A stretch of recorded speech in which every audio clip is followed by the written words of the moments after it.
Supreme court के जजों सुन लो, चंद्रशेखर आजाद वो शेर है ना, अकेला 542 सांसदों पे भारी है। सुप्रीम कोर्ट जो शब्द है उसका बहुत सम्मान करते हैं। सुप्रीम कोर्ट संस्था को हम सम्मान करते हैं, लेकिन संस्था को ये लोग कोठा बना दिया है। लगा दो कंटेम्प्ट ऑफ कोर्ट, डरते नहीं हम, भीम आर्मी वाले लोग हैं। लगा दो कंटेम्प्ट ऑफ कोर्ट, डरते नहीं हम, भीम आर्मी वाले लोग हैं। तो ये कोठा पे जो लोग होता है ना, ये सब भड़वा लोग हैं। ये भड़वा लोग जो हमारे देश के संविधान और आरक्षण को तार तार करने का प्रयास कर रहा है। यही बात संसद में ना, तो पहले 2 अप्रैल 2018 में चंद्रशेखर आजाद जेल में था। चंद्रशेखर आजाद अभी संसद में है। आर पार की लड़ाई होगी। लिखाई नहीं करता है, अपने चाचा का सहारा लेके, कभी फूफा का सहारा लेके, कभी बाप का सहारा लेके, कभी मौसा का सहारा लेके, कभी चाची का सहारा लेके, कभी मौसी का सहारा लेके, कभी जीजा का सहारा लेके जज बन जाता है। आज को जो जज आरक्षण के खिलाफ बोला है ना, सब फैसला दिया है, इन लोग को हम कह रहे हैं अभी भी कि RRB का एग्जाम दिलवा दीजिए, रेलवे का अब बिहार SSC का एग्जाम दिलवा दीजिए। ससुरा कौनो नहीं पास करे। ये सब बिना तैयारी के, बाबूजी जज थे, जीजा जी जज थे, ये लोग जज बन जा रहा है। तो भैया इस सब के पहले एग्जाम करवाइए और इन लोग के जातिवादी जो मानसिकता है ना, इसको साफ करवाइए। सुप्रीम कोर्ट कह रही है कि SC/ST के रिजर्वेशन में बंटवारा कर देना चाहिए। देखिए, सबसे पहले सुप्रीम कोर्ट के जिन लोगों ने, जिन जजों ने ये फैसला दिया है, उन जजों की आप जाति उठा कर देखिए ऊपर से नीचे तक। क्योंकि एक कहावत है ना कि जाके जेके पाँव न फटे बेवाए उका जाने पीर पर आए। तो जब पंडित जी, मिश्रा जी, तिवारी जी, दुबे जी और जितने भी सो कॉल्ड अपर कास्ट के लोग अगर आपके बारे में फैसला लेना हो, तो आपकी कहानी जब वो जानते ही नहीं है। DY चंद्रचूड़ की माँ खेत में रोपनी करने जाती है कि उसमें और जो जज है, किसी के यहाँ बोरा ढोने, मजदूरी करने, किसी का हल चलाने, किसी के यहाँ चारा चलाने का काम कभी किए उनके माँ बाप, तो कैसे जानेंगे कि दलितों की क्या स्थिति है, क्या परिस्थिति है। तो SC/ST में वर्गीकरण का जो फैसला दिए हैं, तो ये लोग सीधे तौर पे एक तरह से देखा जाए तो ये जो 6 जज हैं, एक जज तो महिला जो जज है, पता नहीं वो हो सकता है कि इस देश में जज बनने से पहले बहुजन महापुरुषों को पढ़ी होगी और रिजर्वेशन का अच्छे से अध्ययन की होगी, इसलिए उसने इसमें असहमति दर्ज कराया है। 5-1 से ये फैसला जो है आया है। तो 5 जो जज हैं, इन लोग जब हमारी परिस्थिति को जमीन पे देखे ही नहीं है। आप एक बात बताइए कि आप पूरे देश के अंदर किसी भी दलित मोहल्ले, दलित गांव में चले जाइए, वहाँ पे किसी भी जाति के दलित रहते हों, जितने जातियां हैं भारत में अनुसूचित जाति जनजाति के सूची में, आप उनसे पूछिए जो नौकरी करने वाले हैं और जो नहीं नौकरी करने वाले हैं, दोनों के साथ भेदभाव, छुआछूत होता है कि नहीं। तो आप देखिएगा कि जो नौकरी करने वाला है, अगर उसी गांव में अपर कास्ट के जो लोग हैं, अगर हैं जो स्वर्ण जाति के लोग, जातिवादी मानसिकता के लोग, तो नौकरी करने वाला को भी बराबर गाली देते हैं और उसको दबाने का प्रयास करते हैं, और जो गरीब दलित है उसको भी बराबर दबाने का प्रयास करते हैं। तो सबसे पहले सुप्रीम कोर्ट के इन 5 जजों को अपने फैसले देने से पहले आरक्षण का जो आधार है उसको जानना चाहिए था। आरक्षण इस देश में छुआछूत, भेदभाव, सामाजिक गैर बराबरी, सामाजिक और शैक्षणिक पिछड़ेपन के आधार पे आरक्षण का जो नींव रखा गया था, जो बाबा साहब डॉक्टर अंबेडकर ने उस समय जो संविधान सभा था, उस संविधान सभा के जितने भी मेंबर थे, उन सब को ले करके साथ में, और उस पर एक बेहतरीन चर्चा करके सबसे और बहुत ज़्यादा स्टडी करके उन्होंने आरक्षण का प्रावधान किया था और एक अनुसूचित जाति जनजाति की सूची बनाई थी। हम आपको कह रहे हैं कि जब आप आरक्षण का आधार नहीं जानते हैं तो आप वर्गीकरण कैसे कर दीजिएगा।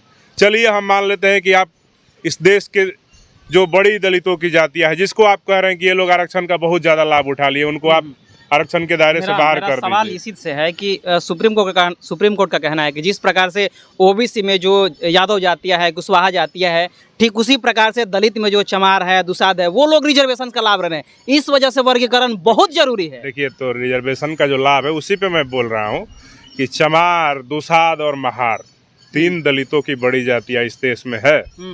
और ये तीनों दलित जातियां, अगर आपको लगता है, क्योंकि सबसे ज्यादा टारगेट इनको इसलिए किया जाता है कि बहुजन आंदोलन दलितों को एकत्रित करके, संगठित करके इस देश में बहुजन महापुरुषों के विचारधारा को बढ़ाने के लिए और उनके विचारधारा को गांव-गांव में फैलाने के लिए ये 3 जाति के लोग ही काम कर रहे हैं। इसलिए इस देश के जो जातिवादी जो लोग हैं इनको लगता है कि पहले इन तीनों को साइड कर दिया जाए आरक्षण के दायरे से, और उसके बाद हम इनको जब बिखेर लेंगे तो डिवाइड एंड रूल अंग्रेजों का नीति था, लेकिन अंग्रेज भारत में उसको भारत से अंग्रेज वाला भी सब सीखा है। अंग्रेज डिवाइड एंड रूल में विश्वास नहीं करता था।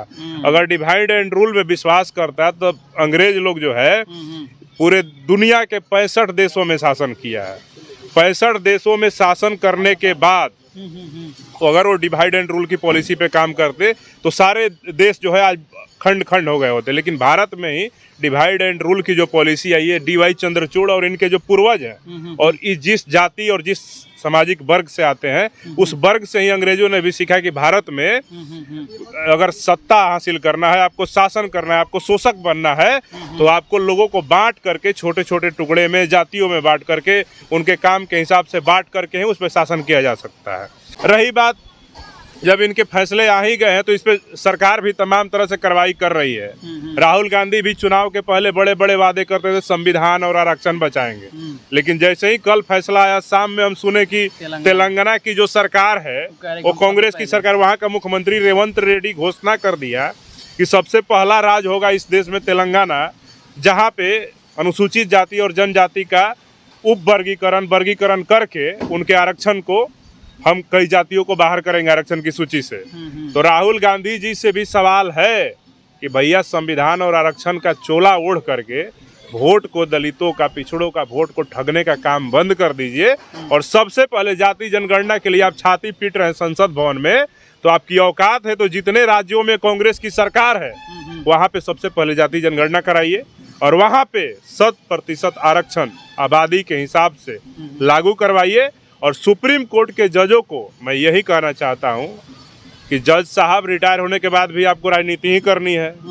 आपके पूर्व के chief justice of India Ranjan Gogoi Rajya Sabha के मेंबर हैं भाजपा से, तो भैया आप सब जज साहब राजनीति अगर करना है ना तो राजनीतिक पार्टी बना लीजिए, राजनीतिक पार्टी बनाइए, चुनावी प्रक्रिया में आइए, चुनाव लड़िए और आम जनता का बहुमत प्राप्त कीजिए और बहुमत प्राप्त करके राज्यसभा में, लोकसभा में बिल लाइए, बिल को पारित कराइए, देश के राष्ट्रपति के पास भेजिए और तब जाकर के नए नए कानून बनाइए। और सुप्रीम कोर्ट का काम सिर्फ एक ही है, भारत के संविधान की रक्षा करना। कोई कानून का कोई अवहेलना कर रहा है तो उस कानून की सुरक्षा करना और कानून को लागू करवाना, न कि कानून बनाना।